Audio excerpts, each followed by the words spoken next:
Praise the lord. ಯೋಬನ ಗ್ರಂಥ ಅಧ್ಯಾಯ 42 ವಚನ 10ರಲ್ಲಿ ದೇವರ ವಾಕ್ಯ ನಮಗೆ ತಿಳಿಸುತ್ತದೆ. ಪ್ರಿಯರೇ, ಯೋಬನು ತನ್ನ ಮಿತ್ರರಿಗೋಸ್ಕರ ಪ್ರಾರ್ಥಿಸಿದ ಬಳಿಕ ಸರ್ವೇಶ್ವರ ಸ್ವಾಮಿ ಅವನ ದುಸ್ಥಿತಿಯನ್ನ ಹೋಗಲಾಡಿಸಿದರು.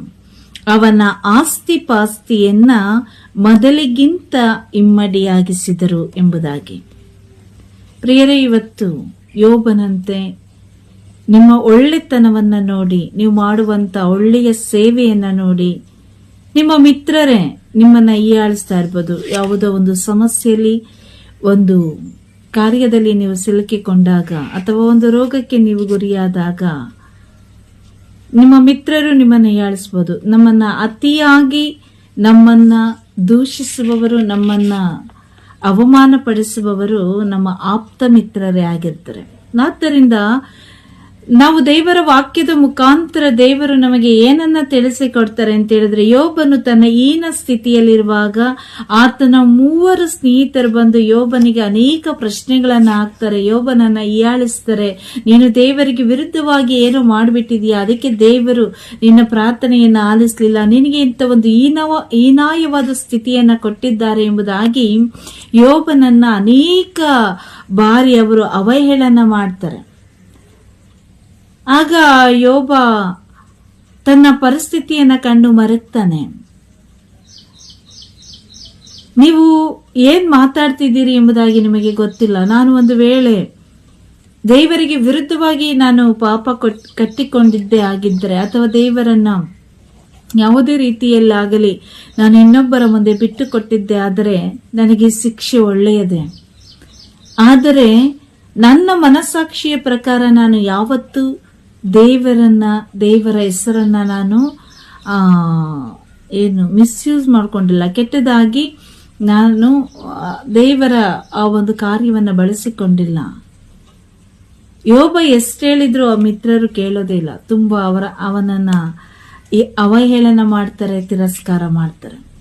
ಇವತ್ತು ನಿಮ್ಮ ಜೀವಿತದಲ್ಲೂ ಕೂಡ ನಿಮ್ಮ ಸ್ನೇಹಿತರೇ, ನಿಮ್ಮ ಜೊತೆಯಲ್ಲಿರುವವರೇ, ನಿಮ್ಮ ಜೊತೆಯಲ್ಲೇ ಇದ್ದುಕೊಂಡು ಒಂದು ತಟ್ಟೆಯಲ್ಲಿ ಊಟ ಮಾಡಿದ್ದವರೇ ಇವತ್ತು ನಿಮ್ಮ ಸೇವೆಯನ್ನ ಕುರಿತಾಗಿರ್ಬೋದು ಅಥವಾ ನೀವು ಮಾಡುವಂತ ಒಳ್ಳೆಯ ಕಾರ್ಯಗಳನ್ನ ಕುರಿತು ಅವಹೇಳನ ಮಾಡುತ್ತಿದ್ದರೆ, ದೇವರು ನಮಗೆ ಯೋಬನ ಮುಖಾಂತರ ನುಡಿಯುತ್ತಾರೆ, ಆ ನಿನ್ನ ಸ್ನೇಹಿತರಿಗಾಗಿ ಪ್ರಾರ್ಥನೆ ಮಾಡು ಎಂಬುದಾಗಿ.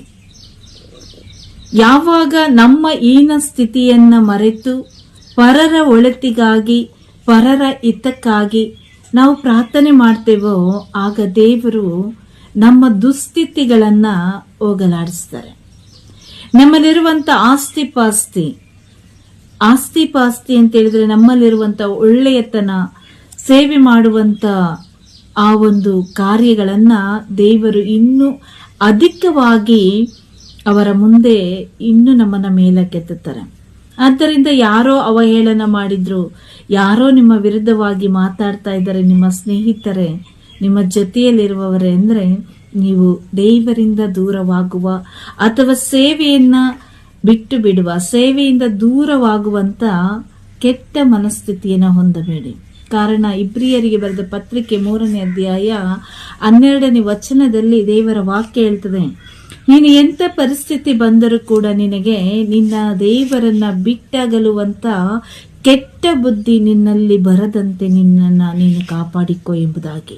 ಆದ್ದರಿಂದ ಪ್ರಿಯರೇ, ನಮಗೆ ವಿರುದ್ಧವಾಗಿ ಇರುವವರಿಗಾಗಿ ನಾವು ಪ್ರಾರ್ಥಿಸೋಣ.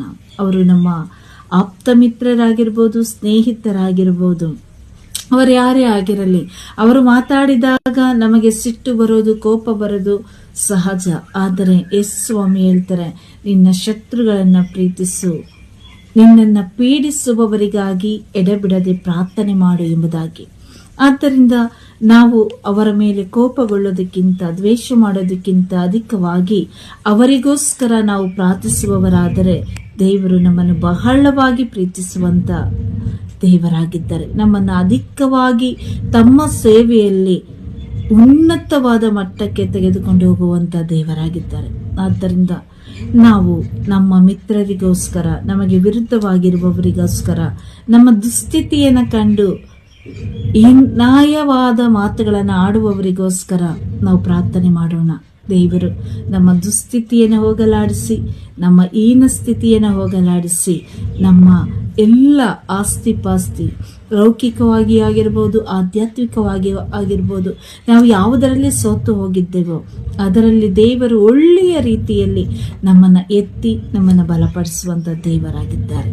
ಆದ್ದರಿಂದ ದೇವರಲ್ಲಿ ನಂಬಿಕೆ ಇಡುತ್ತಾ ಅವರ ಸೇವೆಯಲ್ಲಿ ಬಲ ಹೊಂದಿಕೊಳ್ಳುವಂತೆ, ಪವಿತ್ರಾತ್ಮರ ಕಾರ್ಯಕ್ಕೆ ಅನುಗುಣವಾಗಿ ಜೀವಿಸುವಂಥ ಮಕ್ಕಳಾಗುವಂತೆ ನಾವು ಪ್ರಾರ್ಥಿಸುತ್ತಾ ಜೀವಿಸುತ್ತಾ ಸೇವೆಯನ್ನು ಮಾಡುತ್ತಾ ನಾವು ಜೀವಿಸೋಣ. Price the lord.